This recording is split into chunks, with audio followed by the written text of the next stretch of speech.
when 0.36 is written in simplest fractional form, যখন 0.36 কে 0.36 একে কিসে প্রকাশ করতে বলছে? সিম্পলেস্ট ফ্র্যাকশনাল ফর্ম, মানে একেবারে সরল ভগ্নাংশে প্রকাশ করতে বলছে। ঠিক আছে, একদম ভগ্নাংশে প্রকাশ করতে বলছে। তারপরে জানতে চাইছে the sum of the numerator and denominator, লব এবং হর। নিউমারেটর মানে লব, ডিনোমিনেটর মানে হর। লব এবং হরের যোগফল কত জানতে চাইছে। তাহলে প্রথমে আমাদের কি কাজ, এই যে 0.36 একে, এটা তো দশমিক ভগ্নাংশে আছে, একে আগে সিম্পল ফ্র্যাকশনাল ফর্মে নিতে বলছে, মানে সামান্য ভগ্নাংশে নিতে বলছে। আমরা কি করতাম, 36/100। তারপরে তার লব এবং হরের যোগফল জানতে চাইছে। এবার এখান থেকে আমরা বলতে পারি লব আর হরের যোগফল হচ্ছে কত, 136।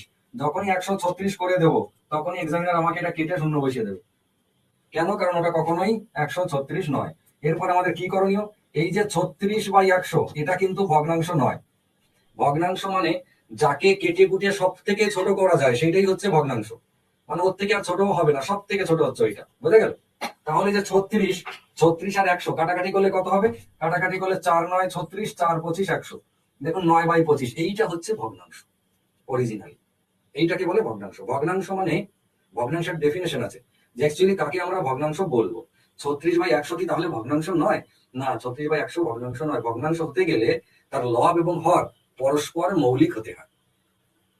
যেমন অনুপাত হতে গেলে পরস্পর মৌলিক হতে হয়, এখানেও হুবহু তাই। মানে আমরা কখনো 4:6 লিখতে পারবো না। 4:6 লিখতে পারবো না। কেন পারবো না? কারণ এটা পরস্পর মৌলিক সংখ্যা নয়। একে আমাকে 2:3 মানে ছোট করে এইটা লিখতে হবে, এটা ঠিক। কিন্তু 4:6টা ভুল। ঠিক আছে, একই রকম ভাবে ভগ্নাংশের বেলাতে আমরা কখনো 4/6 লিখতে পারবো না। কত লিখতে হবে? কাটাকাটি করে 2/3, এটা ভুল। বোঝা গেছে? এই যে ব্যাপারটা, মানে ভগ্নাংশ এবং অনুপাত হতে গেলে তাদেরকে পরস্পর মৌলিক হতে হয়, এটা বইয়ের ভাষা। আর আমরা গোদা বাংলায় কি বুঝি, কেটে কুটে যাকে আর ছোট করা যাবে না সেইটা হচ্ছে ভগ্নাংশ বা সেইটা হচ্ছে অনুপাত। মানে কেটে কুটে সব থেকে ছোট করতে হবে, এটা একদম বইয়ে আমাদের গোদা বাংলা, নিজস্ব ভাষা, নিজের বোঝার মতো ভাষা। আর বইয়ের ভাষা, যে ভগ্নাংশের লব এবং হর পরস্পর মৌলিক সেটাই হচ্ছে ভগ্নাংশ, প্রকৃতপক্ষে সেটাই ভগ্নাংশ। মনে থাকবে? তাহলে এই অঙ্কটা আমাদের উত্তর কত? উত্তর হচ্ছে 9/25।